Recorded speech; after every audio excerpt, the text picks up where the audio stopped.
సోమరాజు గారు నమస్కారం అండి. మీ చేతిలో కొత్త మొక్క చూస్తున్నా. ఏంటండి ఇది? ఈ మొక్క పేరు Ranapala. Ranapala. It is an ayurvedic plant. ఆ!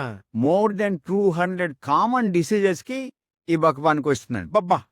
చాలా ఇంపార్టెంట్ 2 డిసీజెస్ ఏంటంటే కిడ్నీ స్టోన్స్ పడిపోతాయండి ఈ ఆకు కషాయం నమిలితే. కిడ్నీ స్టోన్స్ బాగా ఎక్కువగా ఉండి బ్లాక్ అయిపోయి రాదు.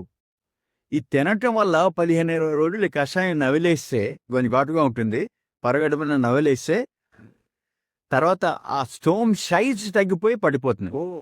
క్రియేటిన్ రణపాల ఒకటి అది ఇంపార్టెంట్. రెండో డిసీజ్ మోకాళ్ళు నొప్పులకండి. మోకాళ్ళం అండి. ఎంత బాగా నేను పర్సనల్గా వాడానండి.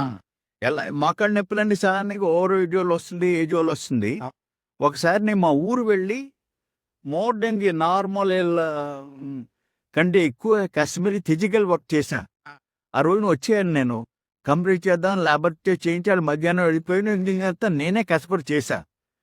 వచ్చేటప్పుడు ఒక 50 కేజీలు కూరగాయలు అయ్యో పళ్ళు అని తెచ్చుకున్నా. ఎప్పుడు పూల్లోని పెట్టుకున్నాను. నేనే మోసుకురావడం వీటిలోని మోకాళ్ళ నొప్పులు వచ్చి ఈ మోకాళ్ళ నొప్పులకి ఎలా వాడతారంటే ఈ ఆకుని తెంపి 2 వైపులా కొబ్బరి నూనె రాసి ఫెనం మీద కొంచెం వేయించి ఆకుని మోకాలు చుట్టూ 4-5 ఆకులు వేసి కట్టేస్తే అలా ఓ 10-15 కట్లు కట్టేసరికి బ్రహ్మాండం. నేను అబ్బబ్బా! వండర్‌ఫుల్ అండి. I personally used this. Okay. Thank you sir. Thank you very much.